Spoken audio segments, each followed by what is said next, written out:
foiled again. Hey, everybody, it's a Disenfranchised podcast, and if it bleeds, we can kill it.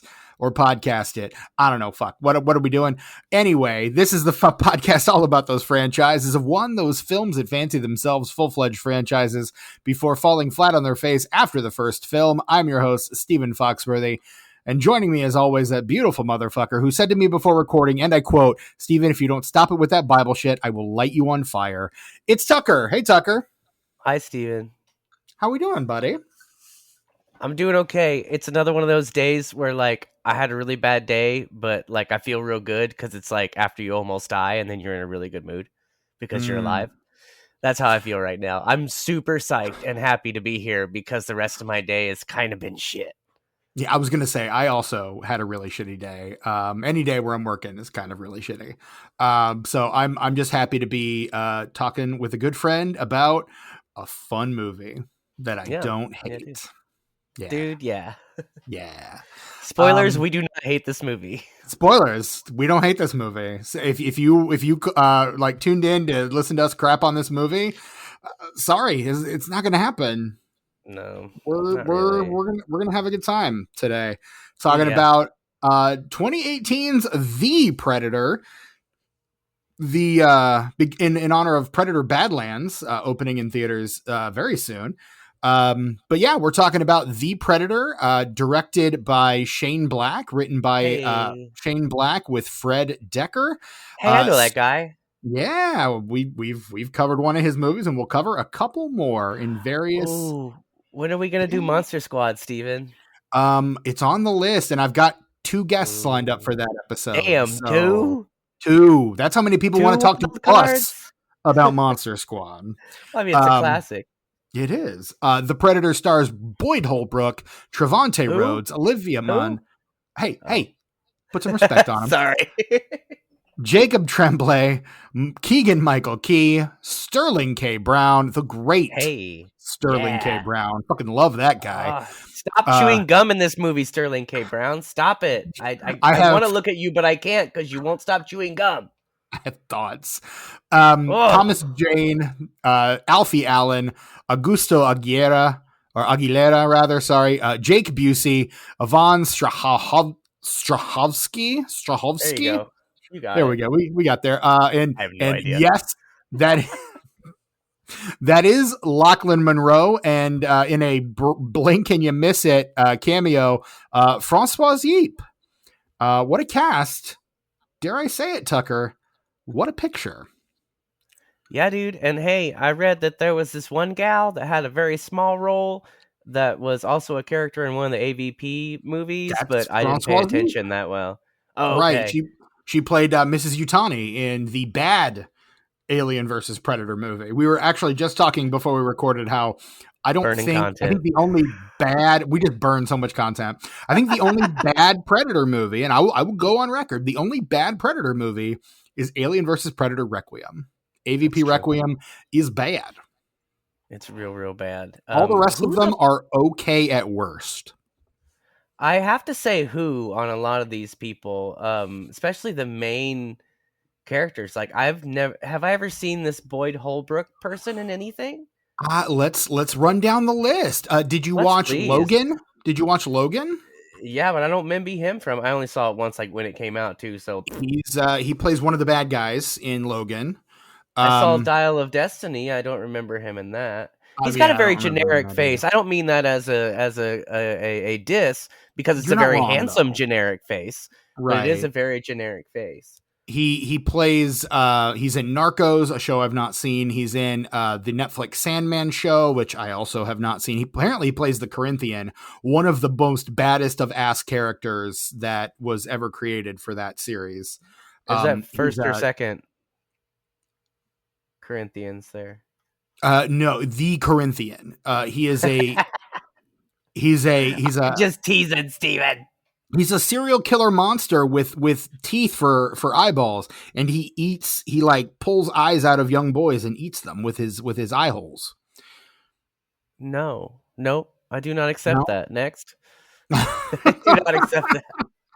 Here's the thing. I have not seen a lot of his movies either, but I mean, he's just kind of one of those guys who's in a lot of stuff. But yes, you're absolutely right. Like, he just has kind of one of those like Charlie Hunnam, like that kind of generic blonde white guy face that was everyone who had that face. Hollywood was like, let's try to make you a thing. For about 10 years, for a solid decade, Hollywood was like, let's try to make you a thing.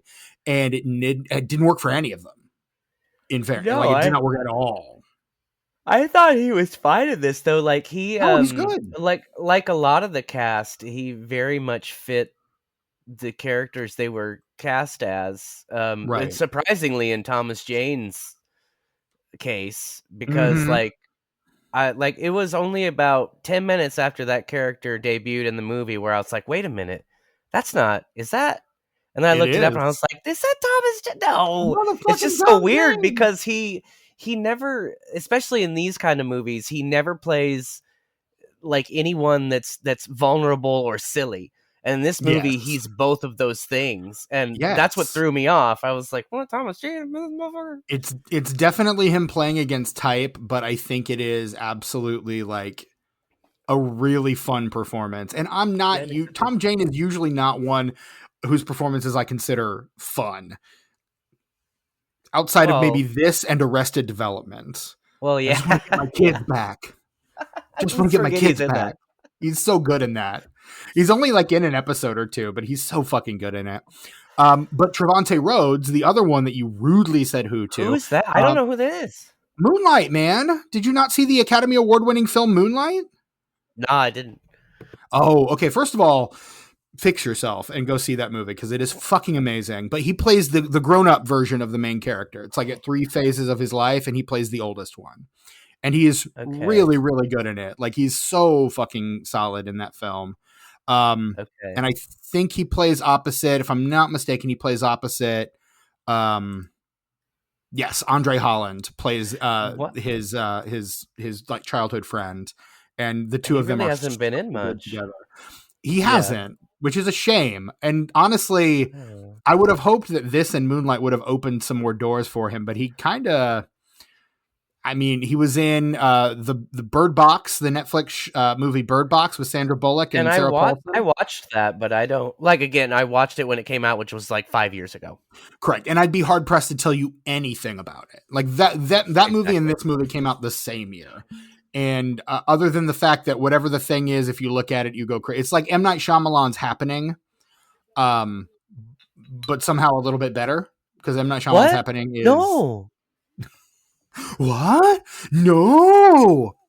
My partner and I right now are going through M. Night Shyamalan's movies on random, and I'm just anxiously anticipating when we get to that. Hey there, The Happening. How's it going? Say hi to your mother for me.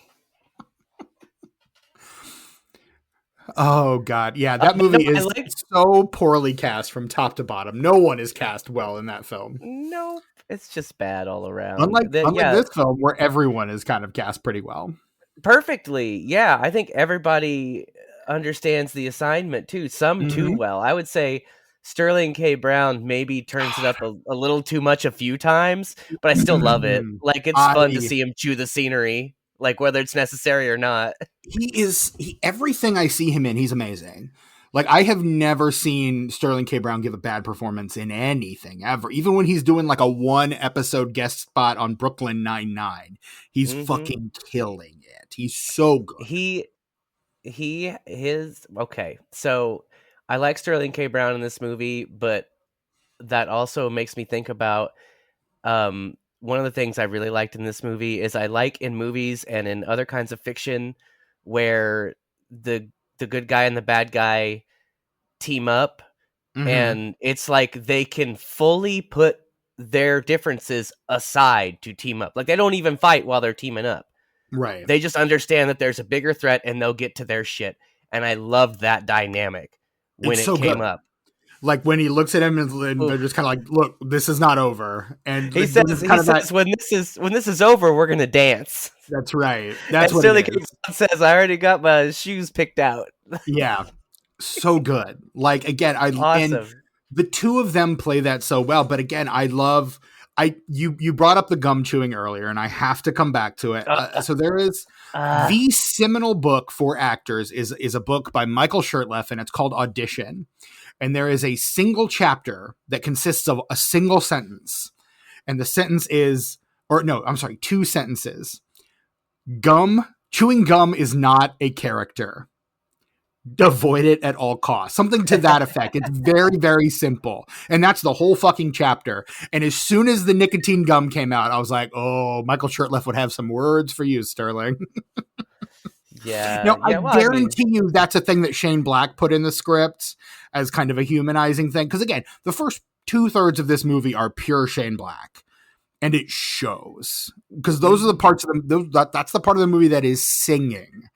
It's not until we get into the third act that it kind of just falls apart a little bit. But I also enjoyed the third act. My favorite thing in the entire movie happens in the third act. I actually stood up and gasped and then cheered. And it was when the super tall predator guy, he harpoons the guy, and then that Jeep comes along. And the cable from the harpoon decapitates like 6 dudes. Yeah. I stood up and gasped that I was like, oh, that was awesome. That was so awesome. It's pretty badass, for sure. It's so cool. Yeah, it's one of those great things. And this is a franchise that invites really cool kills. And this movie has got a few pretty, even like the opening, like accidental death of the original Predator is still kind of cool because it saws that guy hanging upside down in half and all the blood starts all the blood and viscera starts leaking out onto the cloaked dead Predator. And you're like, I mean, that's pretty fucking cool. I do appreciate the fact that, I do like how they reveal the twist, how the big predator comes down and just rips the other predator's head off.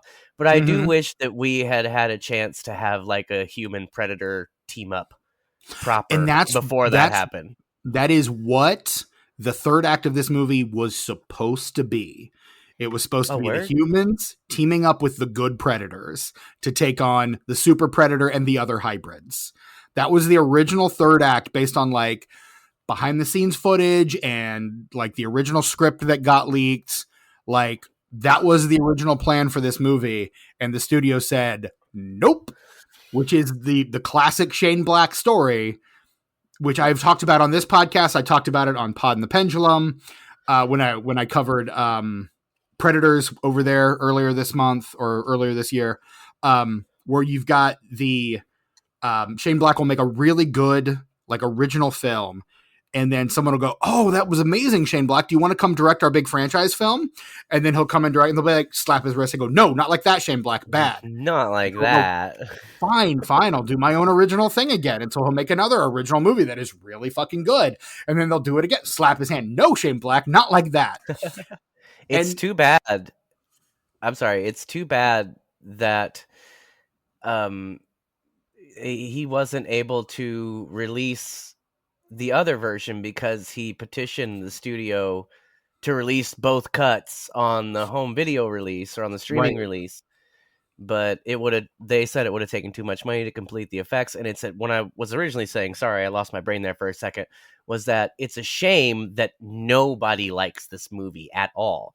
Like you and we are part of a very exclusive club of people who think this movie has some problems, but overall, a damn good time. Most people just flat out hate everything about this movie. If everybody else were like us, where we're like, oh, the third act's a little shaky, like then we might get the light cut, you know? Yeah. Which I would love. I would love the Shane Black cut. Hashtag release the Shane Black cut. Hopefully there will be a reassessment in some years. And hey, now everything is digitally backed up and everything. It wouldn't be too hard, I can't imagine, to make that happen in 10 or 20 years. I mean, and Shane Black had a new movie come out this year. I've not seen it yet, called Play Dirty with Mark Wahlberg and the great Lakeith Stanfield. What? No. What? No. What? Sorry. Lakeith screams, "Get out!" and Mark Wahlberg goes, "What? No." Hey, Shane Black, how's it going? You directed Play Dirty? I was in Max Payne. Say hi to your mother for me. Yes, indeed. Yeah, this Play Dirty has pretty low It audience does. scores, but I'm That willing to give it a I chance. was gonna say, I will give a Shane Black movie a chance. I've Absolutely. never I've never hated a Shane Black movie. And whoa, Rosa Salazar's in it. I like her. She was I in love that. her.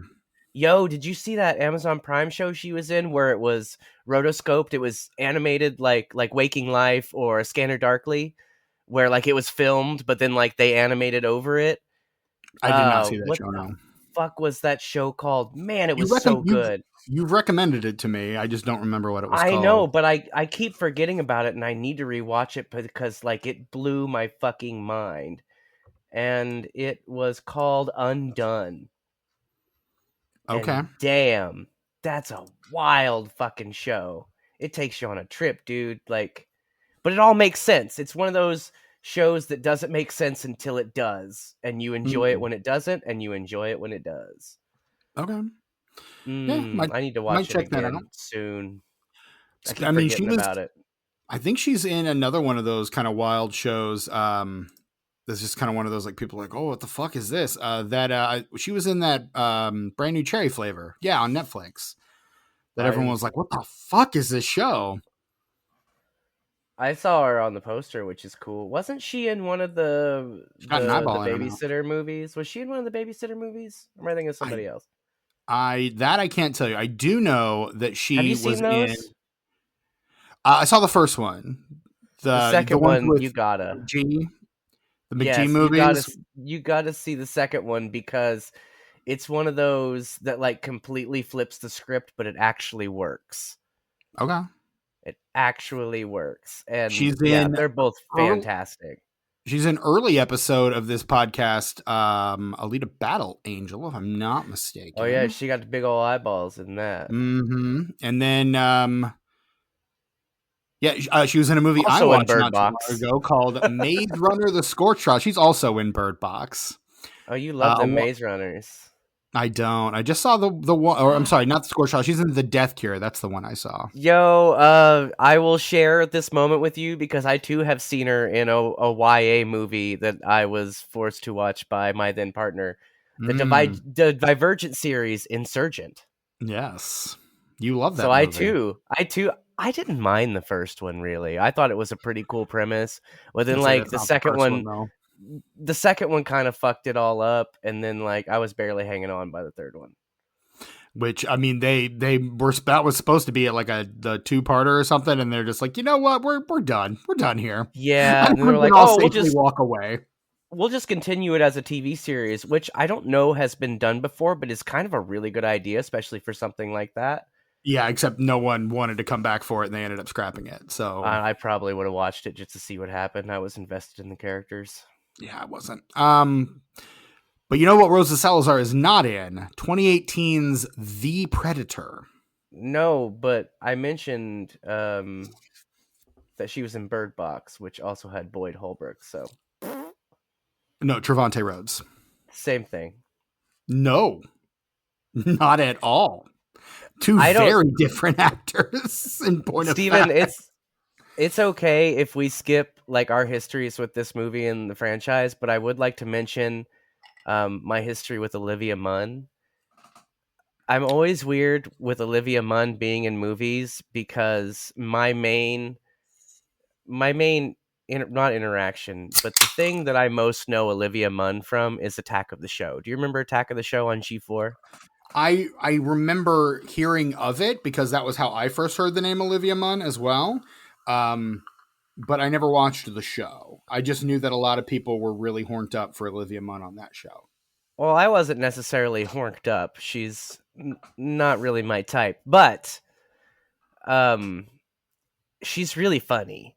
She was really, really funny in that show, and her co-host, whose name escapes me, Kevin Pereira, there it is, had great chemistry, and they made a show that would have been above average entertainment wise, like a show that I tuned into pretty much every day. And this was like right on the verge of streaming, so it was still G4 was still something you had to have cable for, and Mm-hmm. you had to like be there to watch it unless you DVR'd it, which sometimes I would. But yeah, so I know her mainly from that. And whenever I see her in movies, I have to like, it takes me about 10 minutes to get past like, hey, that's Olivia Munn. That's someone like, I don't know that person personally, but I've seen them a lot being themselves. Right. It's kind of like, I'm probably, this is probably not making sense to anybody, but it's kind of like when how Kevin Smith movies changed for me. Like before the podcasts, I liked them more. But now I know him too well. I know him too well because of all of the podcasts. I know every little thing about his life. So Right. everything that's in a movie that's like something he's writing about of his own experience, I'm like, oh yeah, that's from that thing that happened to him. Oh yeah, I remember that thing that happened and I heard about it on the podcast. That's what he's referencing there. And it's just Right. not as fun. It's just not as fun when you know people too intimately. And that's how I feel about Olivia Munn. It takes about 10 minutes for me to be like, okay, it's not Olivia Munn, it's this scientist broad. Or gal, a chick, bird, bimbo, woman, sorry, Jesus. Scientist woman. I don't know She's a what that was, scientist. excuse me. She's a scientist woman in the vein of like Christmas Jones from the James Bond film, like just ridiculously attractive woman who knows like science, but can also carry a gun. Like I'll give you that. Yeah, multi-purpose woman character. Yeah, Olivia Munn is very attractive, but for some reason it's kind of like a Julie Andrews. Like she's extremely attractive, but I've never had any sexual feelings towards her. Some women, I don't know, like they're beautiful, but I'm just like, oh, you could be my sister, maybe. I don't know. It's weird. It's weird not to sexualize a woman, Steven. That's what I'm saying. is it? Is it weird, Tucker? Maybe, I don't know. I'm sorry you feel that way. What? I tease, of course. Well, not tease so much. I exaggerate, is what I'll say. I exaggerate. Certainly. Sure. But no, I think she's fine in this movie. Like she's never she gets it.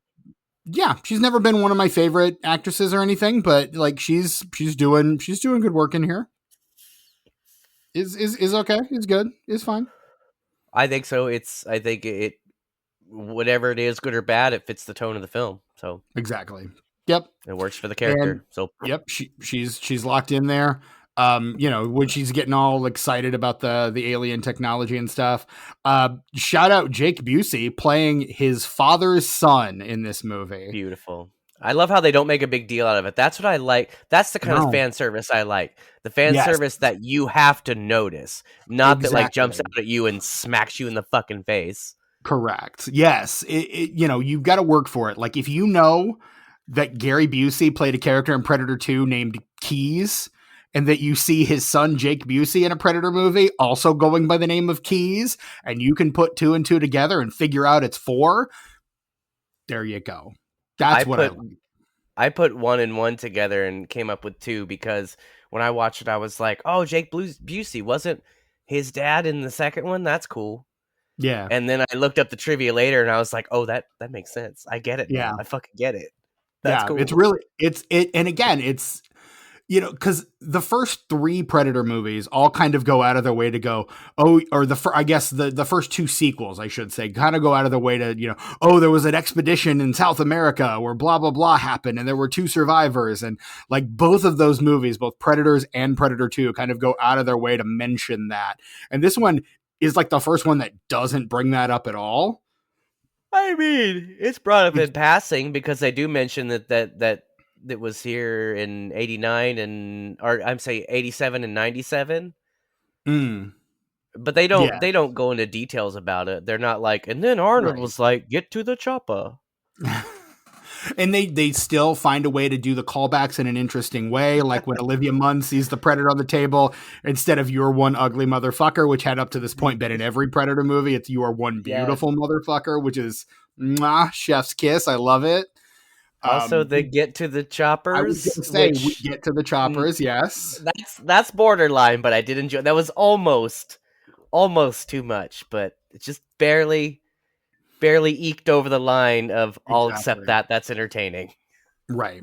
Right. And again, it's knowing when to, and again, fan service is a tool.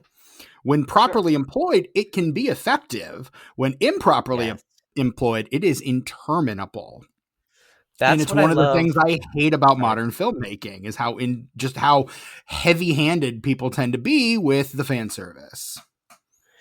That's what I like about super obscure fan service stuff. Like a more recent example would be Zach Krager. I've mentioned, Yes. the director of Barbarian and Weapons. I've mentioned that I was a fan of the sketch comedy group that he was a part of in the early 2000s, the Wise Kids You Know. Mm-hmm. There are references to Wise Kids You Know sketches in both films, That's what I've heard. Yes, and but being unfamiliar with them, I did but not catch them at all. that's what I'm saying. They're not, number one, they're not for everybody. They're for a very small group of people, and they aren't obvious. The only one that was obvious that I caught on the first time was the 7 hot dogs and weapons. That's And I I was heard like, that was a reference. that's what Yeah. Timmy eats for breakfast. It's a whole sketch where Timmy's at the doctor and he's talking about how many hot dogs he eats, but it's all a metaphor for alcoholism. It's hilarious. Okay. There's a Tim Robinson sketch in I Think You Should Leave that's also focused around how many hot dogs a man can consume, which Yes, is I saw very that. When I funny. saw that, I was like, "Oh, this is not the same, but this could be a great double feature hop from sketch show to sketch show double feature sketch." Yeah. Yeah, Yeah. Hot dog bowl. A bunch of because hot dogs in a big old bread bowl. they're I love Tim similar, but Robinson. you can tell that they come from very different places. Exactly. I mean, the styles of comedy just are in and of themselves very different. So, like that, by virtue of the fact And that's different, the sketches themselves will be. it's strange that I bring up Whitest Kids You Know because the humor in this film, though it did feel very Shane Blackian, It's very Shane the Black. Yes. the the satirization of political correctness is something that Whitest Kids You Know does very, very well as Mm. well. And that was something my my favorite joke in this movie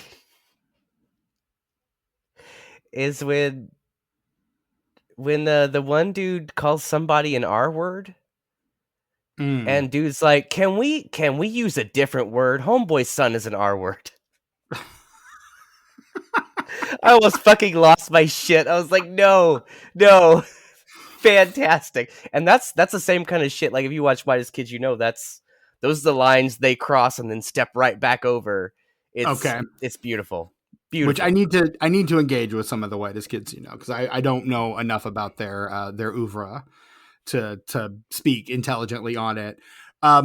There are some things in that, like things like that work really, I think, really well. Other things like the autism as superpower that I don't think works as well.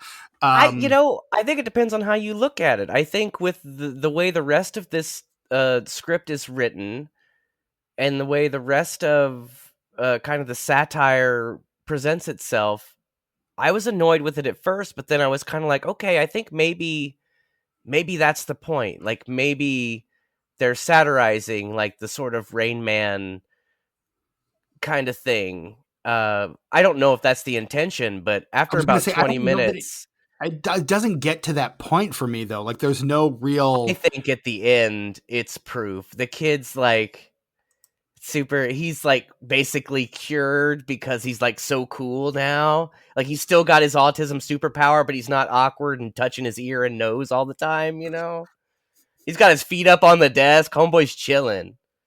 Yeah, I Like, don't. come on. It's a It does farce. It's silly. They're being it. silly. Okay, it didn't work for me. I'm glad it worked for you. I guess No, not for me. like I said, I was really at first, probably about the first 10 minutes that character's on the screen, I was like, fuck, are we really doing this? Like I was having a That's good time. Yeah, I'm kind of right But there then, for most of it, honestly. Even through the trick or treating scene. Although I do love when the kid throws something at the back of his head and the mask just like flips out and like flips yes, back and just blows that kid to kingdom come. I laugh so hard when that kid no, just explodes. I really do think it's the perfect setup because and it's okay if you don't agree with me, but when they first introduced this kid, like all you're seeing is how awkward he is and how like in the first 5 minutes he's on screen, he probably covers his ears and swipes his nose 12 times. Yes, So you're and then focused on the ticks, you're focused on all that shit, and then by the it picks up a time bunch of chess pieces and puts them back exactly where they were after looking at the board for yes, all of like 10 seconds, like all eyes that shit. rolling, Yeah. eyes rolling. But then I think for me it was when he got the alien computer and just could instantly fuck with it. I was like, okay, all right, now I get it. I get we're being silly here. I Okay, just on board. And see that there's no payoff to that really. Like, I Well, mean, the other third than act, him there's sitting a at the lot of desk payoffs at that don't the end. actually happen. Yeah. And that's the problem is because you can tell there was a different third act. Like Like apparently the original Traeger's third quick act, death.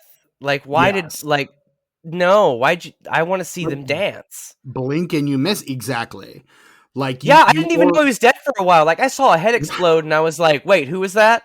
Oh, exactly. well, I haven't seen Traeger for 10 minutes, so I guess that was I him. guess that's And Sterling K. Brown, yeah. he had the helmet. Like was anything gonna happen with that? He No, left okay, it on the cool. ground, yeah, and just walked away from it. Like I the guess like original plan apparently was for him to fly the ship that got left behind. Like he was supposed to figure out how to fly it and was gonna like fly in and save everybody. Like that and was the big totally payoff. redeem himself. Right. Like that was the big payoff for him, like fucking with the alien technology and being able to figure it Yes. out. And now the only payoff we get is he's able to read the words predator killer at the end of the movie. And I'm like, fuck. Like Bah, that's what we did all that for. That's what we're here for. He can read bah, predator killer. Ugh, dumb. bah. Stupid. And then of course the original ending. I mean, and this is kind of par for the course for Predator movies. We write Arnold apart, and Arnold doesn't want to do it for one reason or another. Or Like can't. we Usually he wants to, but like he becomes governor, well or for the Predator 2, it was salary disputes. They didn't want to pay him what he wanted him to get, which fair. on both For ends, yeah.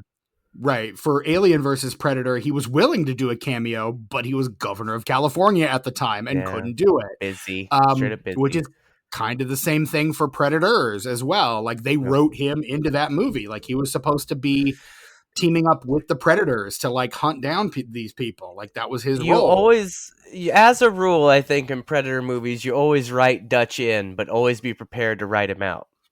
And so at the end, I feel like apparently, that's the after tradition at this it is point. like you've got McKenna, you got Rory, you got Charlie or what Casey, and they're all hanging out. And the helicopter lands, and Dutch steps out, and he's like, "Come with me." And Rory's like, "Me too." And he's like, "Especially you."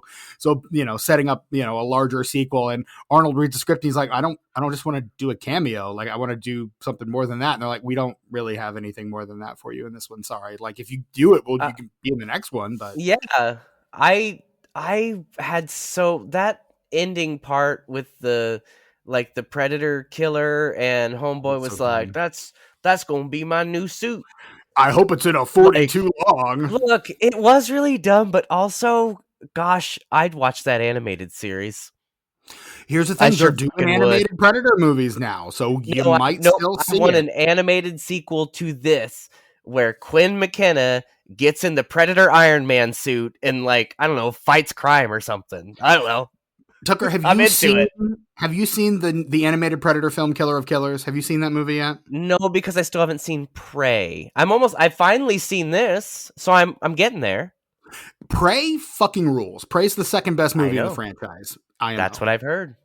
And Predator Killer of Killers is pretty okay. Word. Pretty okay. It's like toward the bottom of my top 10 horror movies of the year. Honestly, like it's Not pretty bad. okay. But I will Worth a watch. without giving too much away. I Mhm. will say it sets up a way for pretty much any character in any previous Predator movie to come back. That's Neat. all I'll say. I So like that. it is And you know entirely what? possible we've not seen the last of any of these motherfuckers. As much as I don't like Alien versus Predator Requiem, and it would mean that it would have to be canon too, I'm okay with the AVP movies not being canon in the Alien continuity, but being canon in the Predator continuity. I'm Well, fine with that. based on Perfectly what I've fine with seen that. of Predator Badlands, one of the main characters, I think the Elle Fanning character, is a fucking cyborg. Like they're Noise. they're doing the Wayland Yutani, cybernetic people in this new Predator movie. So they are Fuck finding yes. there was and apparently there were alternate endings that were filmed but never released. Where one of the stunt women, in one of them she plays Ellen Ripley, and another one she plays a grown up Newt, Oh as a yeah. way of like tying the Alien franchise into this one as well. Like this was supposed to, and in a lot of ways, it's the only Predator sequel that references more than one of the other movies. Yeah. Like it references the original, it references Predator 2. Like you get the Predator dogs from Predators. Like you get all that shit in here. Like it's following up Oh, and everything so far. there's stuff in the trophy room, not the trophy room, but the science lab where they have Mm-hmm. like the masks and the weapons and stuff. There's stuff in there from Alien versus Predator and from Right. Predators.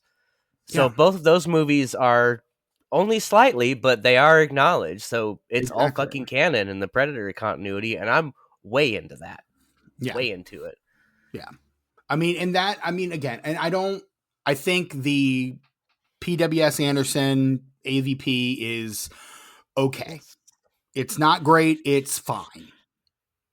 It's probably the second best movie he's ever made, and it's a pretty low fucking bar. I was going to say not a high bar. No. I during the pandemic, I was talking to Brett and I'm like, should I watch all of Paul W.S. Anderson's movies? And Brett's like, just No. because you can do something doesn't mean you should. No. Steven, you're getting older. You need to realize that you don't want to be wasting your time on shit like that, you I know? mean, that's fair. That's fair. Yeah. But I did watch all the Predator and all the Alien films. So I like both of those franchises. I had a roommate for a while after college who was a big Predator fan, and at the time there were only 2 Predator movies. So I was like, really? Like this is the franchise you're all in on? Predator? Really? Well, I mean, there's other media too. Both Sure. Predator and Aliens were very popular in comic books. They even crossed over in comic books way I was before they going to did in say films. that's Same where as the whole video idea games. of Alien versus Predator came from, was from the comics. I think Before there Dark was an Horse. Alien, yes, before there was an Alien versus Predator movie, there were at least 2 Alien versus Predator video games. Right. Which again, Like a decade before the movies. right. And Those again, existed. I feel like, and Dan Trachtenberg is kind of the de facto creative director of the Predator franchise now. And I mean, Prey fucking rips. Prey's a great movie. I would say second only to the original Predator. Some people would disagree with me on that, and that's fine. And then Those Killer of people hold Killers it in is high pretty regard. right. Killer of Killers, pretty fun. Like it's a fun time. Is it like the greatest thing ever? No, I wasn't a huge fan of the animation style, but I mean You it's know, some fun that stuff, and was it expands out some of the lore and gives you the one thing that I think people have been dying for since the movie Predators, which is that fucking Predator versus Samurai fight. You get in that movie, you get oh. Ninja versus Predator versus Samurai, Uh-huh. and it's Uh-huh. fucking awesome. Oh. Hey, see, I feel like Hey, I'm gonna feel the same way about it as you because I saw the trailer and I was like, that looks really cool, but it also doesn't look cool. yeah, Like, I'm yeah. down with the idea of it, and it looks like a really cool story and fun scenes and shit, but I really wasn't digging the art style It at all. it feel as I was watching it, I was like, this, and maybe I need to rewatch it, and I might rewatch it when we cover it on Pod and Pendulum. But as I was watching it, I was like, this feels like a movie made up entirely of video game cutscenes. Yeah, is kind of what this feels like, you know? I'll tell you, if it's good enough, like it'll take me a while, but I'll be able to ignore it. Sure. There have been entire shows, like 7 seasons of a show that it took me a while to get into because I didn't like the art style so much. But Right. then once you kind of get invested and it gets really good, you just don't notice it. That's just how it is. Right. Brains are weird, dude. Brains are weird, dude. I mean, there's some uncanny valley shit to it. Like, it's a 4-act movie, but it's there's some It's fun an stuff in it. anthology, isn't it? It Essentially, like is. an anthology film. It Yeah. is. Yeah. And it again, a kind of a weird 4-act structure. But it's very well done. I had a good time with it. Again, I would say it's better than this, but Yeah. in terms of just like telling a cohesive narrative story, but definitely better than this. And it fixes a lot, it does a lot of things that I tend to dislike in it, or it doesn't do things I tend to dislike in anthologies where it's just like, we're going to tell you multiple different stories and not tie them together in any way. Like, it's the various pieces are in service of something larger, and I appreciate that. Do I like necessarily what the larger framework is? No, but I appreciate what it's trying to do. I feel like it's a bonus if your overarching story is enjoyable, as long as the segments of that kind of film are good. Like the in between story is whatever. It Sure. doesn't. Now, I would like for it to be good, but it doesn't have to be for me to enjoy it. If an anthology film is strong, has strong segments. I did a thing I normally don't do over the weekend, in that I watched a movie that I know we're going to cover one day on the podcast. Okay. I watched the 2007 film Trick or Treat, Oh yeah. Okay. Yeah. which is It's fine. which Whatever. It's I okay. really enjoyed it. I liked it a lot. I I would haven't say seen it in a while. I loved it. No, because again, it does that thing where you've got there's not one overarching narrative, but all the various narratives kind of fold in and weave into each other, to where you're telling one story, you're telling 5 stories in service of one story, and I really like that. I Oh really yeah, I appreciate that. do. I do like that. VHS is full of that too, and that's a lot of hits and misses as far And as the we just covered VHS wraparound Halloween, narrative. right, on Oh, Pod is and that Pendulum. good? That's the new one, right? It is. It Is it good as again, hell? hits and misses. I think Oh, it's okay. fine. I think it's okay. Okay. It's not one of my favorites. I think it's fine. You might really dig it. I think I'll there check are it out. 3 that I really like and 3 that I really don't care for as much. There's only one that I would Oh consider wow. outright bad. 50-50 split. Yeah. Well, in a shitty one, I guess. I mean, one really shitty one, but yeah. Yeah, well. But again, it's kind of one of those, like, your mileage may vary. Like, both Mike and Nicole, Sure. who I covered it with, really loved it. Mike, it's probably going to be in Mike's like top 10 of the year. Oh, Whereas I word. was High just like, praise from him for yeah, sure. yeah. Whereas I was just like, it's okay. Go listen to that episode. It's up on the Pod and Pendulum main feed. Go check it out. I might. I get into my deeper thoughts on the anthology over there. But yeah, Well, Predator Killer of y'all Killers. been doing that forever. I was on the first one of the Well, VHS. we just looped back. We're Oh, it's covering like Predator right now, it's an but like if a new epilogue. You did installment it comes as out, yeah. yeah, I got you. we go back and cover I like gotcha. franchises that if there are new installments released. Yeah. Yeah. So yeah, we're doing Predator right now. We're Yes. actually Mike's been kind of dragging his feet because he doesn't want to cover the Alien versus Predator movies. So we've Yeah, been I like just mean, releasing a lot of bonus content on the main feed this past month. even the first one, like it's like eating too much candy. You know, like you watch it and you're like, "Oh, that was great," but like when it's done, you're like, "Oh, my tummy hurts." Mm, You know, yeah, that was good, but at what cost? right. Yeah. Oh man. But yeah. But again, the Predator, a lot of fun. Yes, I A had a lot of lot of fun. fun Yeah, I with did too. And this. Also, no, go ahead. I was just going to mention, just bring back into focus Fred Decker, Yeah, because Fred Decker's kind of my dude, and we hadn't we love talked that about him guy. yet. We love that guy. We did cover Fred Dekker earlier on the podcast when we talked about his film Night of the Creeps with Brian Kuiper. Go back and listen to Ooh, that episode. What a great and movie. I was so disappointed. And at this point in the history of the podcast, I had written music for it, and I was the current editor of the podcast. And I was so disappointed when I was like, "Hey, I want to talk about Night of the Creeps," and you motherfuckers were like, "No, Brian's coming on." I was like, "Oh, Yeah, okay, we love okay, Brian.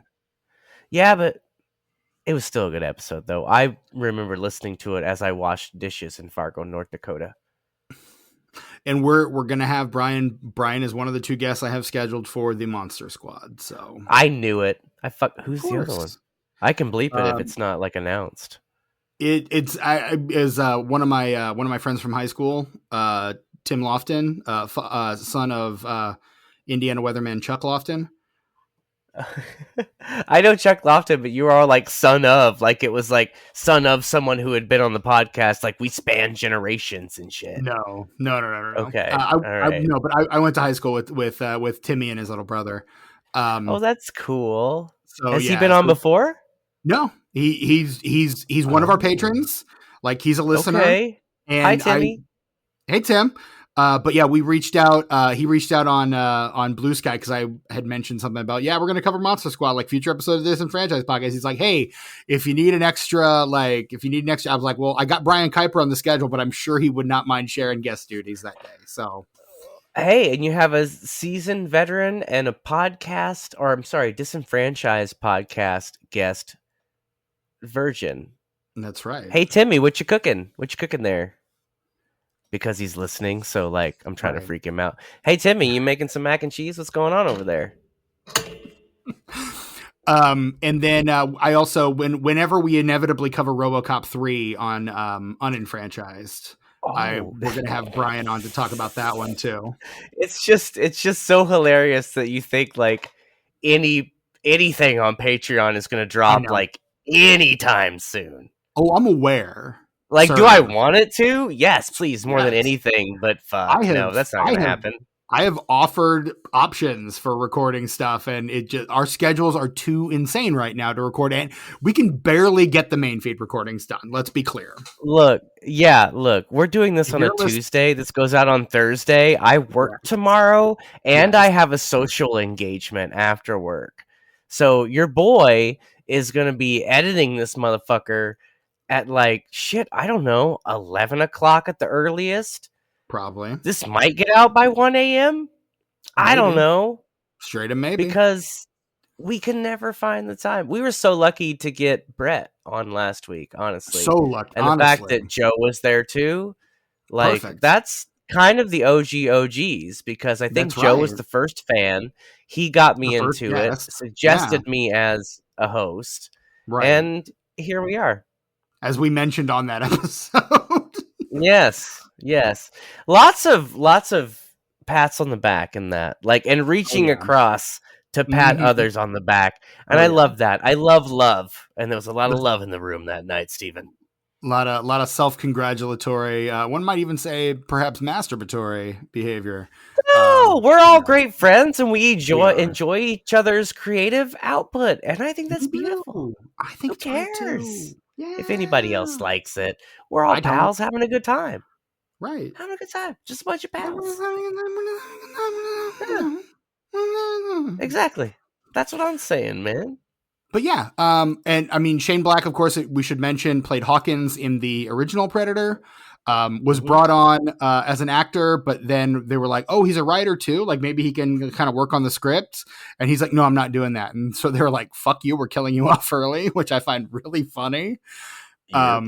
But like Keegan-Michael Key kind of taking on the Hawkins role of the guy who tells insanely inappropriate jokes at all times. Yeah, and not even like offensive jokes, but truly tasteless. Inappropriate. Yes, just absolutely tasteless in the best way. I don't know. What's the difference between 5 black guys and a joke? Yeah. Like that shit, like oof. No, all these I think that's a really cool way to like start the journey of a character is having them be like an exaggerated version of something. Mm, Because when we first meet the what do they call their little group? the What's the name they loonies. Yes, when we first meet the loonies, they're all just silly guys and they're Hmm. all kind of assholes, silly assholes basically. Yes. But by the end of the movie, they are sacrificing themselves not only for their friends, but for the entire world. Yeah. Heroes, damn it. Yeah. Heroes. And I love that journey, though I do think it ends very abruptly because it It seems like does. they all kind of die really quickly one after another.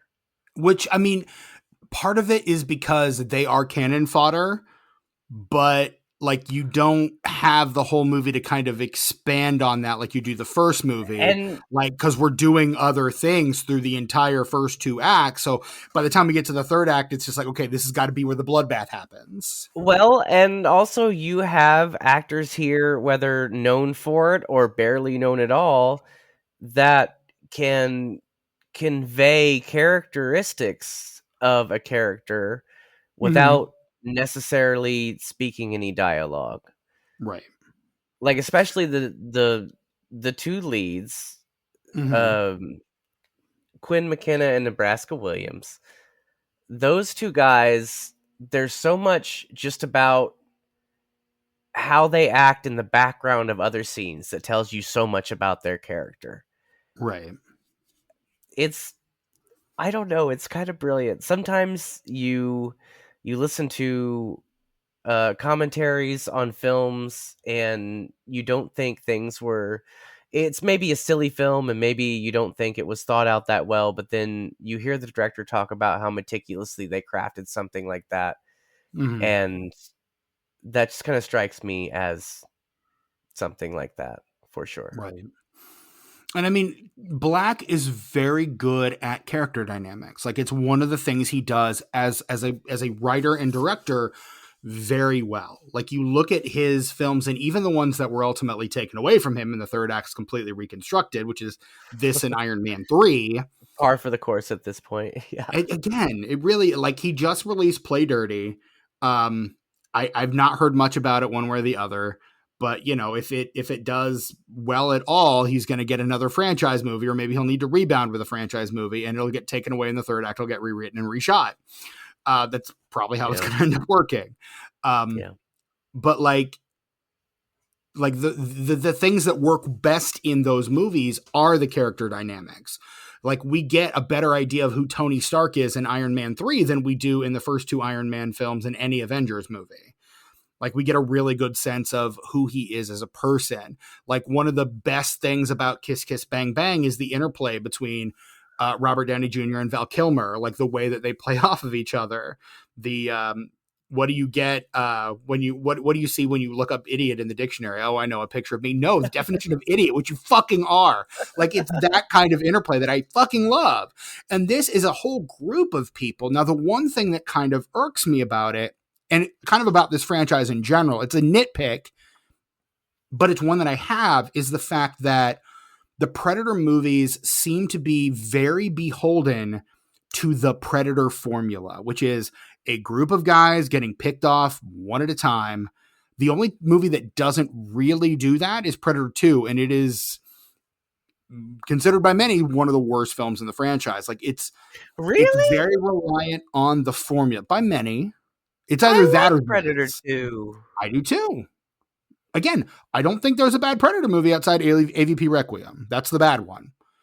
Well, because Everything else it's is at like, least gosh, solid. like think of Predator 2 if it had been called something else just to fool people. Right. Can you imagine the reveal? Would have been Holy awesome. shit. Right? Holy shit. Right. Would have been great. I don't know, it's too But bad again, they had to call it but I mean, Predator 2. the That's its Predators, downfall. and I do this very, I get in, I covered, not only did we cover Predators on the podcast last year, but I also covered it Yes, I was on there. Pod and Pendulum. You were. I also was on that episode for Pod and Pendulum earlier this year. And I broke down like the different, like that movie is so regimentally like confined to the Predator formula, that like they have archetypes within the film. Like you've got your character that is very quiet and stoic and sacrifices themselves so the others can get away. You've got your woman character. You've got your, you know, stoic, You square jawed action hero. You've got your your guy survivor. right. Like you've That's got Lawrence everybody Fishburne. fits. Lawrence Fishburne is in Predators, right? Yes, he's the Because Carl Weathers I always analog in my mind. yeah, I always get him mixed up because around that same time Skull Island came out and you had John C. John Riley C. as Reilly essentially the same character. doing the And so I'm same always thing. like, Yeah. wait, is John C. Riley in Skull Island or is he I get him mixed Right. up. But you're right. Like they're both doing the Colonel Kurtz thing, 100%. Yeah. Like the guy who's been lost and gone a little native, as it were. But like there's every one of those characters is an analog for another character. And this one kind of does the same thing. And you've got like but this is kind of a little more loosely constructed. Like the one in the original Predator is a very tight knit group.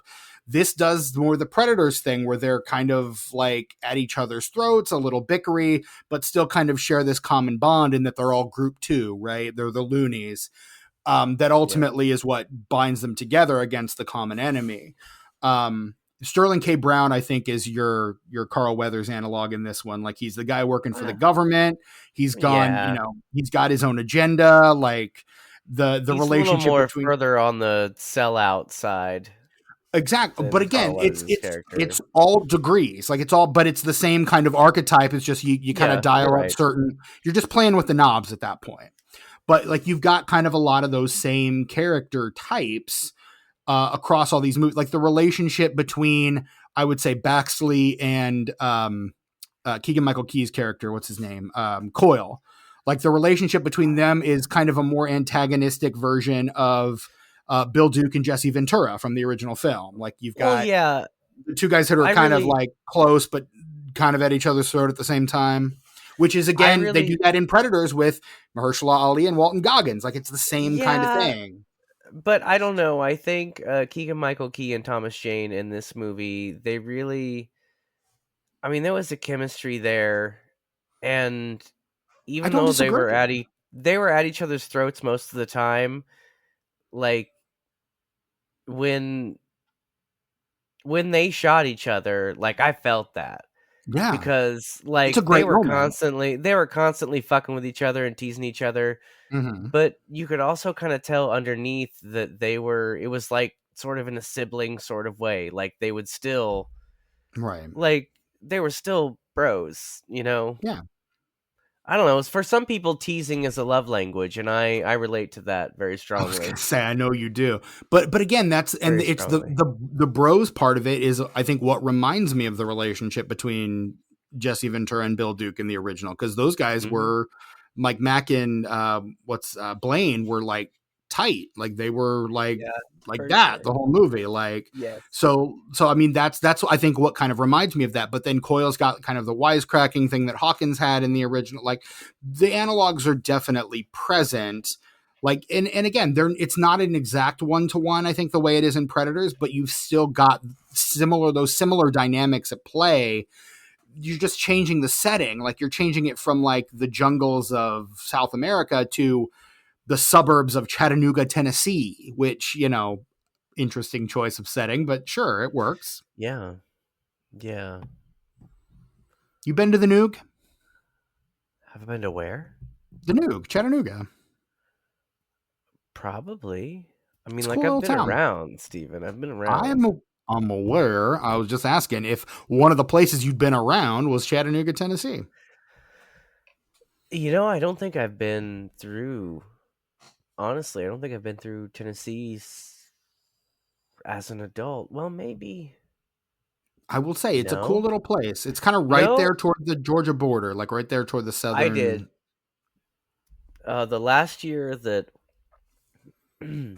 my ex roommate, ex wife, and I went to New Orleans, which I think was 2019. Mhm. We drove there and back, and we drove through Tennessee. But before that, I don't think I had been in Tennessee as an adult. Not gonna lie, I would live in Chattanooga. That is a cool town. That's a cool town. I would I'm live sure there I've been through absolutely. there, but I don't. Sure. I mean, so many years. I mean, it's been a few years for me too, but probably more, not as many as it has been for you. But no, Chattanooga's a cool little town. I would absolutely live there. Shout out Chattanooga, Tennessee. Word. Is that where this takes place? I didn't even notice. Like, it just seemed There's very generic to me. the army base, or like the place where the lab is, like on the sign it says Chattanooga, Tennessee, and I clocked that immediately because I'm like, hey, I've been there. The only sign I remember is the school sign implying STDs. Like you could come. That was Right, STDs. That was a joke, right? Like, or I hundred mean, I percent, get they were abbreviating students, but also the way it was worded, it was definitely for LOLs, right? 100%. You Yeah, know what? no. That's what I like about a Shane Black joint is sometimes he has you questioning. Hmm. Was that supposed to be funny? Or am I crazy? I just kind of assume with Shane Black, and again, this is not the last Shane Black film. It's not the first Shane Black film we've covered. We covered No. Long Kiss Goodnight last year, which he did not Oh direct, but he did yeah. write. And that's peak Shane Blackian. That and Kiss Kiss Bang Bang. That's if you want to know exactly who Shane Black is as a Those two. creator, Uh huh. watch those Those two two. movies as a double feature. That's your education. And then coming up at some point, we will cover The Nice Guys, which is I mean, Oh, I like that one too. It's so in a wholesome. perfect world, there would be like 10 of those movies. Like in a Mm, perfect world, we'd have please so many of those. give me one every year. Just make it a TV series. Yes. 45-minute episodes. I'd take 10 episodes a season. Yeah. No big whoop. I mean, would you be Come able to on. sign Russell Crowe and Ryan Gosling on for that? I hope so. They probably had so much fun. They'd I'm probably sure take they. like a Wes Anderson salary for that. Mm-hmm. You know what I'm Probably. saying? I hope so. Where I everybody would makes the like to same think that's shit. true. Yeah. Um, Another thing I will mention, a couple things. One, do you know who the original choice for Quinn McKenna was? I do, but I forget. Benicio del Oh yeah, Toro. yeah. Because scheduling. He Scheduling. was like, Yeah. I really want to do it, but I have to do this other thing. Yeah. Sorry. And then Edward James Olmos was cast and filmed a small role as a general, and he was cut from the movie entirely due to time constraints and the fact that his character was not essential to the plot. Steven, would you say he was almost in the film? Edward James almost in this movie. Was he? I'm sorry, that was bad, but I couldn't help myself. I'm very vulnerable right now. It's okay. I forgive you this time. But yeah, no, like fuck. I love Predator movies. This one is, for all its flaws, still fun as hell. Yeah, And no, I want to see these characters come back in future Predator movies. dude, we both within the span of 10 seconds, we both knowed. Yeah, I know. Yeah, no. Yeah, I know. Oh, I mean, I hate I hate it we're when I do Midwest that. we're Midwestern I boys at heart, know. Tucker. You can I you can take the know. boys out of the Midwest. You can't take the Midwest out of the boys. Yeah, no, but ooh, I hate it No, so yeah. much. It's like it's second nature, but also I notice it every time and Nope. it hurts my teeth. Like Oh, I it don't even it's care. painful. It's painful. Ugh.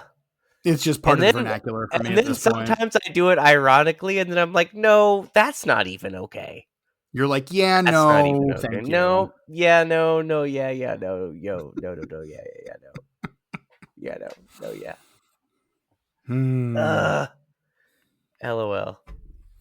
Man, what a fun movie, Predators, or The Predator. The Predator is also a fun movie, but The Predator, Also, in a fun. different way, I would say. Yeah, I was gonna say I think Predators is a better film overall, but I like this one. I would kind of put them. I don't know. They're tonally so different. I don't know if I could compare them. They both are like above average. and I had a really fun time with them. But like I said, tonally they're so different. I don't know if I could. I think I like this one better, but I don't know that that means that it's better than Predators. Is what I'm saying. Sure. I understand. No, I mean, and again, I would say I this think is they're on kind of par an, with each other, really. yeah, this is an odd franchise insofar as it, every sequel is so incredibly different and so disconnected from every other film in the franchise. And I think that's a strength for the entire franchise I because concur. I know like Predator 2 kind of does follow the same story beats as the original Predator, but still it's like in such a different setting that just kind of starts on this path of being like, okay, this is the general idea, but we're going to completely switch it around somehow in Right. every single movie after that. Exactly. And I'm excited. I still haven't seen Prey. I haven't seen the animated one, and I do really want to see Badlands. And though I make it a note never to put a Predator movie as a priority, I don't know. I'm kind of itching to see Prey now. You Like, and definitely it's should see Prey. And here's the thing: I waited to see nobody Prey doesn't like way Prey, longer than I should have. Prey slaps. Prey is so good. and everybody says that. There's not one person who's like, "Oh no, Prey sucks." Yeah, Yeah, no. no, Prey sucks. Yeah, no. No, Yeah, no. yeah, but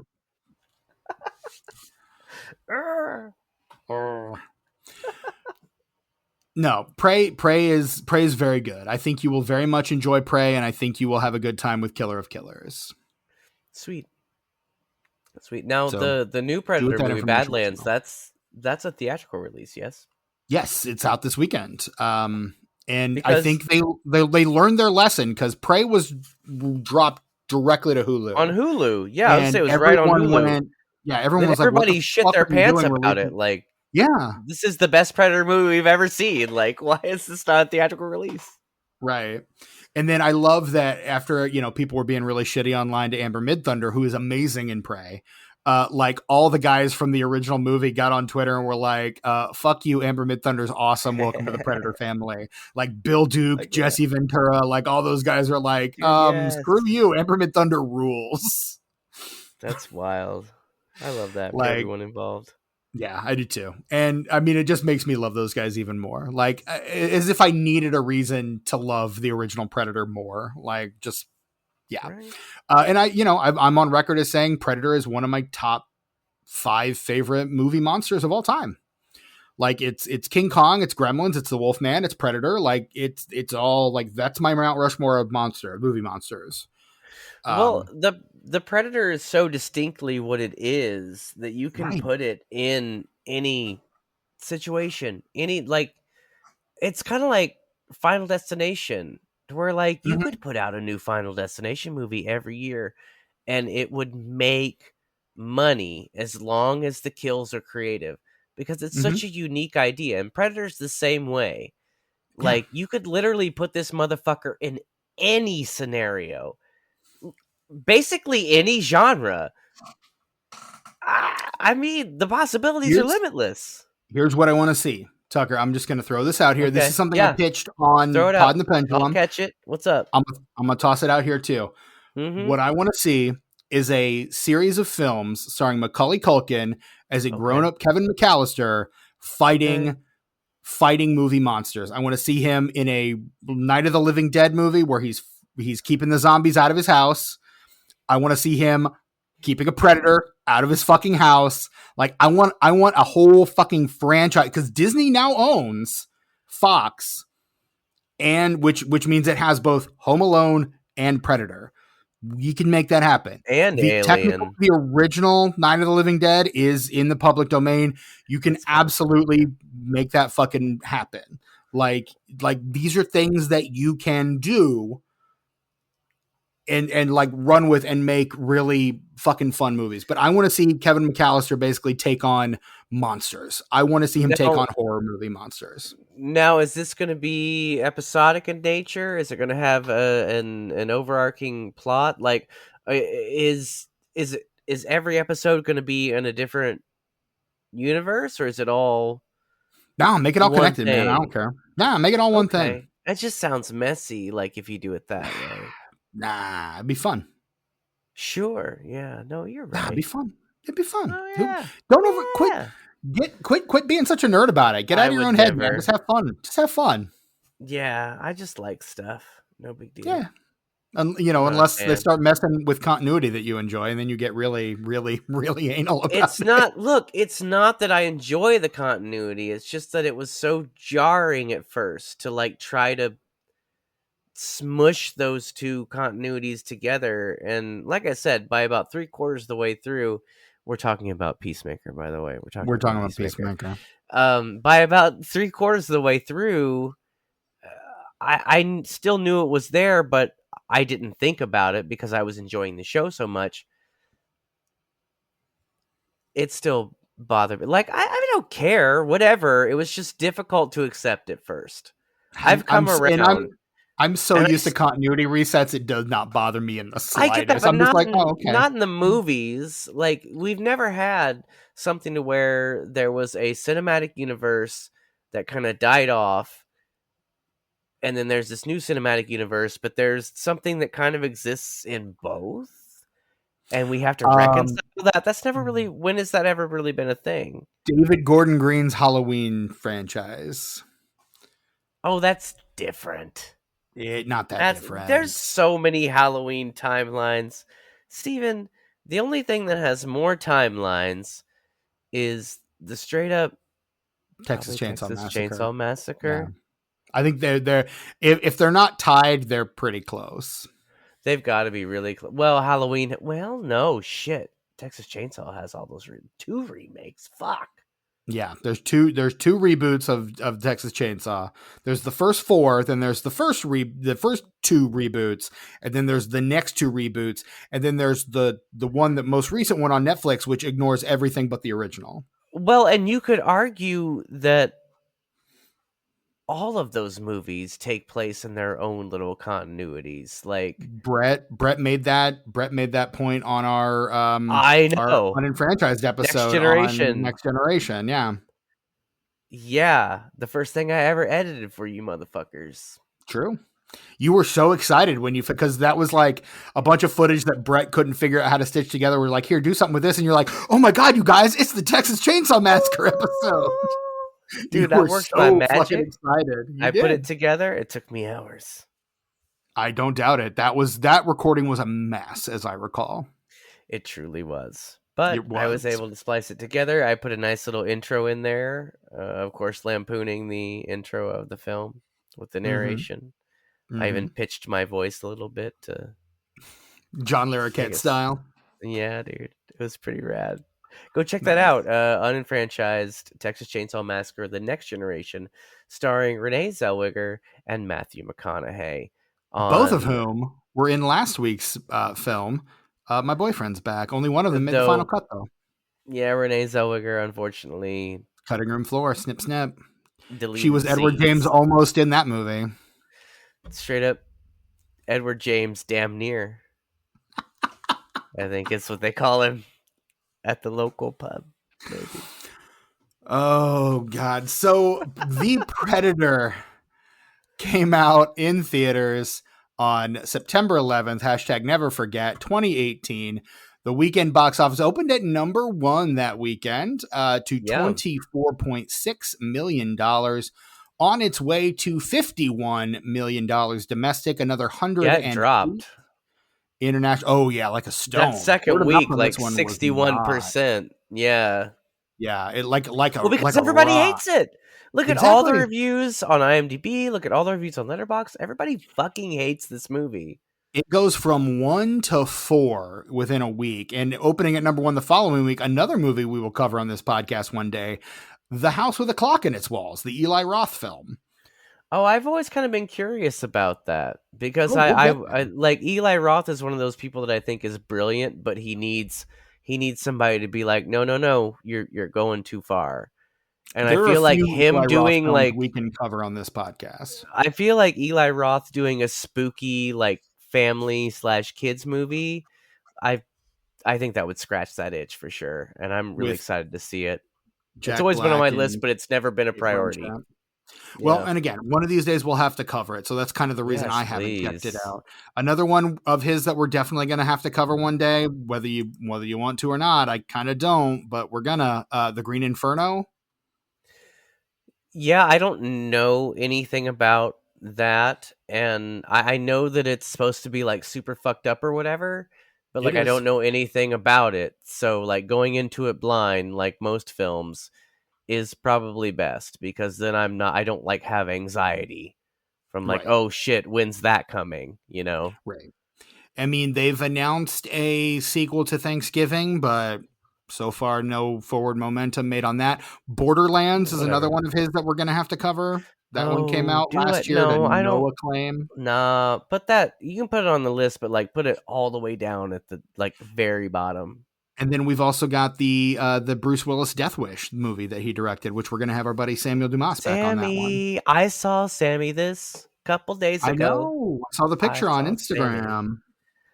Yeah, it's always lovely to see Sammy, especially in person. Like I get I to talk to him know. on the podcast sometimes, but to be Same. there in the flesh with Sammy, I was going to say it's been a boy, hot minute since I've seen Sammy in the flesh. To be quite honest. Another look, one we'll cover something he did a segment for. We're going to cover Grindhouse one day too. you guys, you have to watch it as Grindhouse, though. I don't know how outside of the Blu-ray release that you can do that. Like the films are separately, you can watch them, but I don't know. I mean, we can make it a project where like we just kind We'll of figure it pass out. my Blu-ray around. Honestly, I think that's the main reason we haven't covered it yet is because it's kind of difficult to figure out how to do it. But I do have someone who wants to be a guest on that episode. So I thought Sammy was going to be a guest. on the Grindhouse episode, Yeah. I don't I thought remember if that's he's the one I had. No, Death Wish. We I were talking about Death Wish. Oh yeah, you're right. He's going to be on the Sorry. Death Wish episode because he's a Yeah. big fan of the original franchise. Yeah, for sure. We were going to cover that earlier when Nobody 2 came out, and then life found a way, as it is wont to do. Yeah, unfortunately. We get too fucking busy these days is really what it It's comes true. down to. But yeah, we could do a whole Eli Roth theme month if you wanted. Maybe. Straight I up maybe. mean, are there We, four? Does he have 4 films that we Cabin Fever got sequels, Hostel got sequels, of which part 3 Green is Inferno, let's get part 2 is pretty good. Green Inferno, Death Wish, House with a Clock in Its Walls, Borderlands. Okay. There's your 4. No. I don't want to do it anymore. If Borderlands is a part of it, I don't want to do it. Cancel it. Shut this down. Shut all this down. Turn all Okay, this this off. is the last episode of the Disenfranchised podcast. Thank you so much for being a part of it. These last 253 episodes. Throw the switch. Push the button, Frank. But yes, The Predator opens at number 1 in its opening weekend. Number 2 down from number 1 the week before in its second weekend. A little film called The Nun. What if there was a nun? I don't care. Next. It's good. I like that one. Okay. At number 3, a movie that just got a sequel this year. A Simple Favor, the Paul Feig, Blake Lively, Anna Kendrick film. And fourth at number A Simple Favor 2. What is this? What's this simple? What the fuck is happening? Simple Favor. It's like a domestic thriller kind of thing where like Anna Kendrick like becomes Blake Lively's friend and like Blake Lively ends up dead, but then she like shows up again. What? Yeah, spoilers for A Simple Favor, I guess. It's all right. It's all right. It's not my thing, but it's all right. If you want. I like Anna Kendrick. I really liked the movie she directed on Netflix about the dating game killer. Yeah, you and our buddy Devon really liked that one. Oh gosh, it was special. I really that made Devon's top 10 that year last year. As it should. I want to see more films that she directs, whether she's in them or not, because I think she she kind of has a unique vision, and I'm interested to see where she goes from here behind the camera. At number 4, Matthew McConaughey. Speaking of Matthew McConaughey, Hey, White Boy Rick.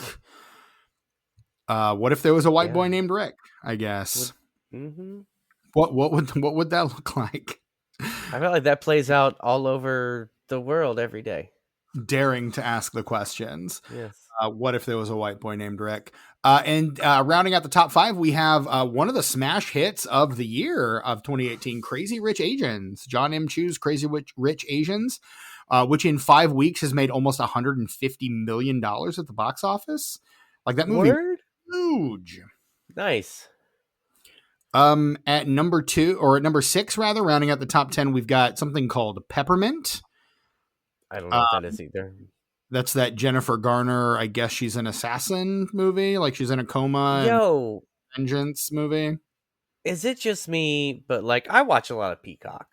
All right, I'm currently doing. I think it's probably my 4th overall watch through of Parks and Rec. Okay. Also, SNL is back, so I've been watching a lot of Yes. Peacock, and there's a lot of Capital One commercials. Jennifer And Garner. one of the like 4 Capital One commercials has Jennifer Garner in it, and it bothers me so much because the entire time her voiceover, she sounds like she's like on the verge of tears the entire No. time. Like, what is happening? What's going on? Jennifer Garner, they should be paying you, not like threatening you. I don't know what's going on, but I hope she's okay. I mean, she's got a lot going on. I mean, she was married to Ben Affleck for a while. Like, she's clearly not okay. But No, and that had to be stressful for both of them. for Honestly. all involved. Let's be clear. Everyone, yes. Right. That's why we have the Ben Affleck cigarette meme, which is probably my most used meme of all That is time. so on brand for you. So on. I love that for you. I really do. There are several times a day, every day, that's how I feel. Yeah, I believe it. Knowing you, I believe it. At 7, we have the Meg. What if there was a Meg? Well, that's the big like ancient shark, dinosaur shark business. Jason Statham punches a shark. Yeah. Now, is he in the sequel? Because I heard there was a sequel. No, there is. I didn't watch I didn't watch the original. I haven't seen either. Yeah. So Meg 2, The Trench. Yes, he is. Jason Statham back for the Meg 2. There's probably a time where I would have probably checked that out, but that time has long since passed. I was gonna say there is a small part of me that's like, should I just watch all the killer shark movies? Like I've already seen the Jaws franchise. Should I watch a young man's game, Steven. Deep Blue Sea and Sharknado and? No, there's no reason to ever watch a Sharknado. Sharknado is the type of movie what is all it's trying to do is be a bad movie, and a bad movie cannot be good unless it's done in earnest. That's true. Sincerity goes a long way. You can parody a bad movie. That works sometimes. But you can't intentionally make a bad movie and it be good in the same way that like an earnest film that is bad is good. Does that make sense? Sorry. I don't know, something. Yes, thank you. And I hear, world-class creep Jared Fogel's in one of those movies too, which kind of doesn't make me. Is that the Subway guy? Yeah, the creepy pedophile from Carmel, Indiana. What's he do? He's from Carmel. What's he doing there? Promoting Subway, I guess, before getting eaten by a shark. NATO. Oh. I just remember, I went to Subway once, and they were promoting that he was in the movie. Oh. Yeah. Wow. I don't think he's from Carmel. I think he's from Bloomington, but he moved up to Carmel. And he's a creepy dude. Yo, that flatbread is good though. I agree. I'm just saying. It's the only bread I get any sandwiches at Subway on. I do the foot long turkey with just load that shit up with veggies, brown mustard, extra mayo, and toast that motherfucker so I get that cheese nice and melty. If you're not toasting it, what are you doing with your life? What are we doing? What are we doing here? If you're not fucking toasting, why are we even here? Why are we even fucking here? I mean, they got an oven for your sins. Yes. As soon as the flatbread dropped, like I was an urban cheese guy. And I'm not talking about cheese from the city. I'm talking about herb and cheese bread. You gotta slow it down. Fuck you. There was a beverage here, man. I'm so sorry. That about came out my nose. I used to be an urban cheese guy. But as soon as that flatbread dropped and I tried it, I'm a lifer now. It's all flatbread all the time. And hey, if you can find a Subway that offers pizza, it's on that flatbread. It's fucking fantastic. It's so good. You could probably ask them to make you one because they got all them. They got cheese, they got marinara sauce, they got meatballs, they got like pepperoni. They got salami, they've got spinach. They've got spinach. They've got mushrooms, onions. What the fuck else do you want? You can literally have them shake oregano on your sandwich. Like, dude, come on. And Parmesan cheese. Correct. Like, just have them make you a fucking pizza and charge you for a sandwich. Ooh, let's get Subway, Steven. What's halfway between here and there? We'll meet in like an hour and a half. Let's get some Subway. I gotta fucking work in the morning. I know you do too. Oh, girl, me too. Bitch, I know you got work in the morning. I do. I have to be up at 5. In 7th place we have, or in 8th place, sorry, we have Searching, which is a John Cho movie about a guy whose daughter goes missing and he's trying to find her, I guess. Cool. Sure. Shrug. In 9th place we have Mission: Impossible M- Fallout. Just the franchise. One or the 5th one. That's the 6th one. That's the 6th one. Oh. So no Philip Seymour Hoffman. No, that's 3. Back. That's 3. Oh, he's so good in that. He's so scary. He's the best part of that movie. He's so fucking good in that. And then, of course, rounding out the top 10, we have Unbroken: Path to Redemption. So there you go. There's our top 10. What is that? It's one of those Christian-y movies. Oh. Yeah. I mean, No.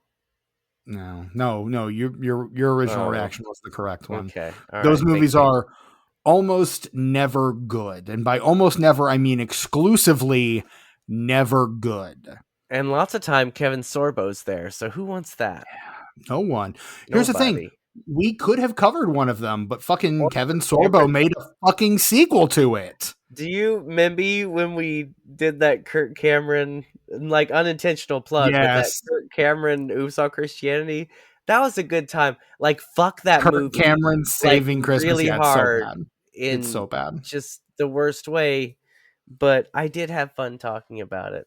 Look, if you're again, unintentional plug, but if you're not a patron, maybe sign up for the free trial and check that out because it's dope as shit. Yeah, it's a lot. There's a lot of fun stuff over there for sure.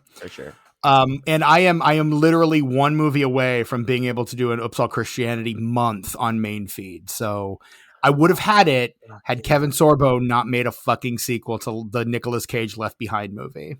Ah, what a butt! I'd have been there, man. Nobody likes that guy. Nope. And now we have even more reason not to like it. And Dean Cain, all those guys. Fuck all those guys. Fucking Dean Cain. To think he was Superman. Shame. Yeah, more like Stuperman, am I right? Or like super dummy. Huh. Did you finish Peacemaker season 2, Tucker? Yeah, dude, I did. Okay. Yeah. So spoilers for Peacemaker season 2, but there was a meme going. Yeah, there was a meme going around like, "Hey, we found out who they cast to play the Earth 2 Superman," and they just show a picture of Dean Cain. Oh wow! Oh, because he's a straight up conservative. Yeah, he like joined ICE because he doesn't have an acting career. Yeah, so he had to join ICE. That. No. Yeah. Why is there no? Okay, so I don't take pleasure in watching any of that ICE shit. But like, if I saw some cringy shit with Dean Cain, like I might be like, yeah, look at that guy, he sucks. I mean, he I don't know. does, but yeah. Like, where is it? If he's there, I need to see the videos and stuff. If he's there, he's probably That's just all. doing like recruitment videos or some shit. Like, what else is he I don't want qualified them do? to be doing any of that at all. But if it's happening, is what I'm saying. No. I mean, look, it's a little close to home for me because I'm Mm-hmm. in the suburbs of Chicago right now, and that shit is terrifying. And it's like just happening like right outside, like in the communities around where I live, and that shit is not Dude, cool. yeah. Fuck that shit. The tomatometer score for The Predator is a very rude 34%. That is the rude. critics' consensus: The Predator has violence and quips to spare, but its chaotically hollow action adds up to another missed opportunity for a franchise increasingly defined by disappointment. Hey, Rotten Tomatoes, Really? fuck you. Yeah, fuck that. It is the lowest rated of the just individual Predator films. The actual lowest rated is, of course, Alien vs. Predator Requiem, which is 12%. Because fuck that movie. Because it's garbage. Yeah, it's garbage. It is hot trash. The Metascore is a 48 based on 49 mixed or average critic reviews, which that's not. I mean, that's more fair. It's not quite fair enough, but you're close. You're getting there. No, agreed. And Tucker, would you care to take a stab at the Letterboxd score out of 5? Now, did we agree last week that I was going to do this within 0.3 or 0.2? You've been doing it within 0.5, but if you want to challenge yourself, you can do either. No, that we had a whole 10-minute argument about this in last week's episode, Stephen. You don't recall this? I have slept since then and not particularly well. Wowzers. Okay. Well, so I'm going to say I'm going to go within 3 now. 3 is going to be my 0.3. So I think generally the reception of this was pretty bad, and I don't think there's really any jokes to be made about that. So I think the Letterboxd score is going to reflect the general audience's score and the critics' score, which is, I'm going to say it's between a 2.4 and a 2.7. It's too low. It's too low. It's a 2.1. You went too high. An actual duck. You went too high. Wow. It's a 2.1. I have a feeling neither of us are going to rate it that low, though, Tucker. Out of 5 stars, how many are you giving to The Predator? Look, this is a solid 3. Agreed. Just a 1.5 stars alone, just for no matter how good or bad it is, it's just constantly engaging and I'm having a good time. 100%. Yeah. It chugs along too. It fucking chugs along. And again, the first 2/3 of the movie are darn near unimpeachable. Again, I have my issues with the way certain things play out, but the first 2/3 are darn near unimpeachable. And the third act it's messy, but it's fine. It's fine, and a lot of cool shit happens. Like I say, the best part of the movie happens in that shitty third act. I also love when the shields are going up and the one dude's on the top and the one dude's on the bottom and the one guy can't make a decision and gets just cut in half, just straight up cut in half. And I'm okay with how predictable that was because there were 3 dudes, but I'm like, yes, well, what else are you gonna fucking do? Exactly, and you need give me the thing I expect and need. Apparently, that's a fucking cool kill too. Like, why wouldn't you? Like, why would poor guy? But also that he just slides down. And just goes, his top half just goes hurtling off into the void. Before he dies of loss of blood, he just smashes into the earth at 130 miles an hour and liquefies, Yep. No big deal. As one does. No, this is a Gentleman's Six. Again, it's fun. It's a Predator movie. The Predators show up and they fucking rip skulls off with spines attached and they use their projectile weapons and a kid gets nerfed for throwing a can at a kid's head. It's great. It's fucking great. We're having a good time. Nuked. Yes, whole house. First, and not before he shoots a gigantic hole in the man. Right. and Right. then blows him up. Like, first I want to let you know I mean business, and then you have passed away. Kaboom. Yes. Yes. So good. So fucking good. Fantastic. And then he picks up the mask and just kind of like does the what at the kids and the boys, and they just go like scampering off, Yes. I gotta say, pissing Steven, themselves all the way. I think I like these Shane Black and Fred Decker fellows. Yeah, I think I they like have the stuff they do. promising careers ahead of them both. I think we have similar sensibilities. Is what I think. Mm. We And understand each again, other. not the final film that we've covered from either of them. So we will definitely be back for more Fred Decker and more Shane Black. So I can't wait till we do Monster Squad. it's gonna happen. Such a special movie. It is. It's very good. Mm-hmm.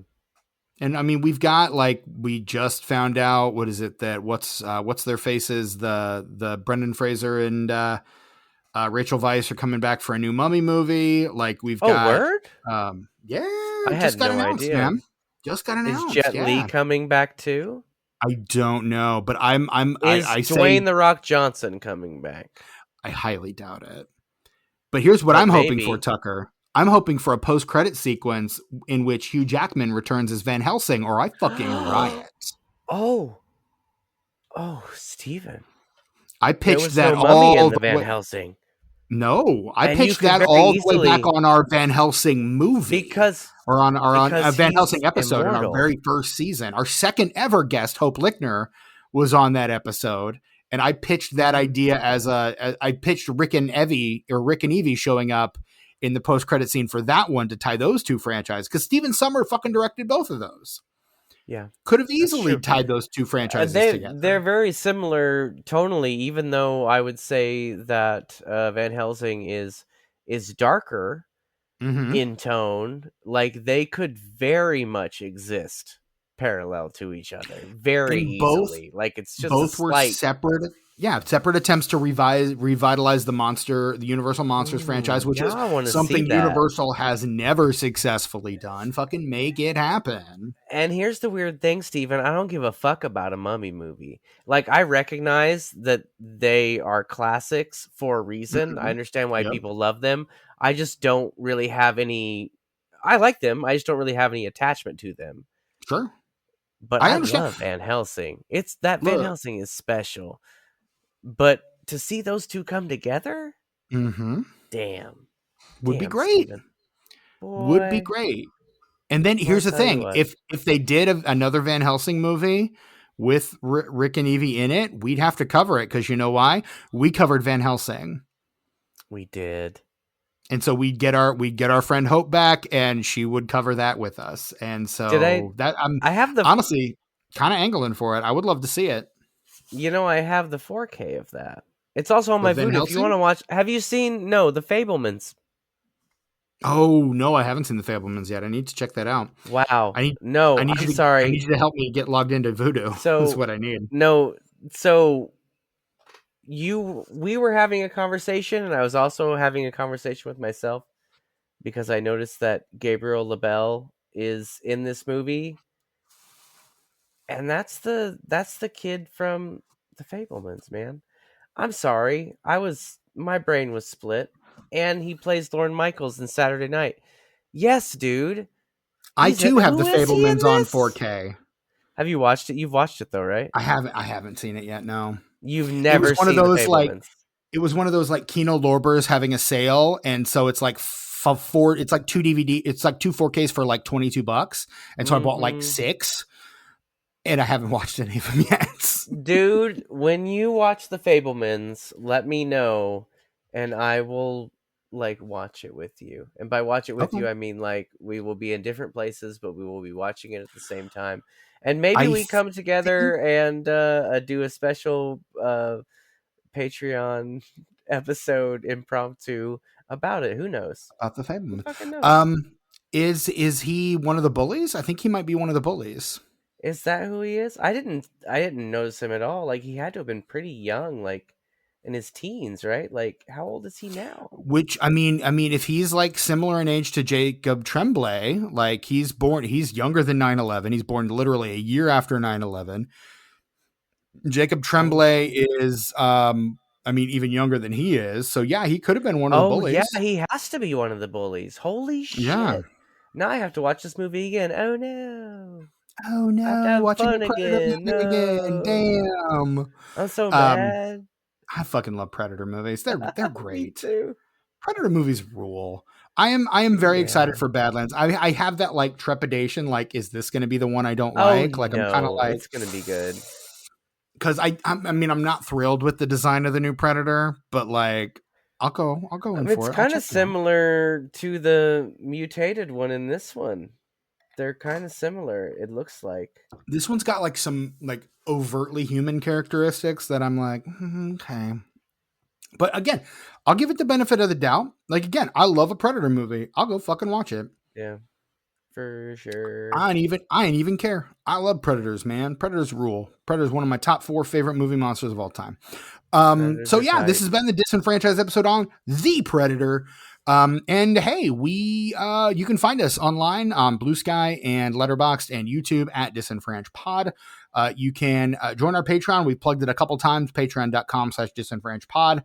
For free, you can join the official conversation of the Disenfranchised podcast. For $5, you get access to so much content, including all the shit that Tucker and I have mentioned throughout the course of this episode, and a lot more as well. In addition, patreon.com/disenfranchpod. Shoot us an email, disenfranchpod@gmail.com. Let us know how we're doing. And while you're on the internet, if you don't want to support us financially, support us on Apple Podcasts, Spotify, wherever you get your podcasts. Leave us a 5-star rating and review.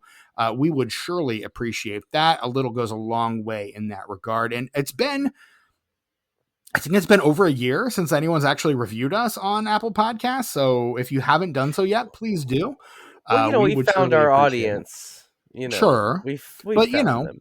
it can Are there always any grow. more? Maybe. I would love to find out. Sure, And maybe. look, we're not everybody's cup of tea, but we're somebody's. And we No. appreciate those of you whose cup of tea we are. Oh, Frankly. he is one of the bullies. I'm looking at the photos right now. Yeah, that is him. That's wild. Go. Holy shit. That is little Sammy Fableman. Gabriel LaBelle, yeah. Oh, and he's so good as Lorne Michaels, too. Have you seen Saturday Night yet? No, I'm not a Jason Reitman guy. Like, I Dude, know. but it's more like the early... Did you like Thank You for Smoking? Come I on, didn't fuck out see of Thank here. You for Smoking. For sure, for real. No, I thought Get Up in out the of Air here, was all Steven. right. Okay, bye. No, dude. No, hey, come back, no. But also watch Thank You for Smoking. And watch Saturday Night, Steven, come on. You're enough of a fan of... You're an SNL guy. I kinda, yeah. And it's like, it's a good movie in general, but it's an SNL guy's kind of movie.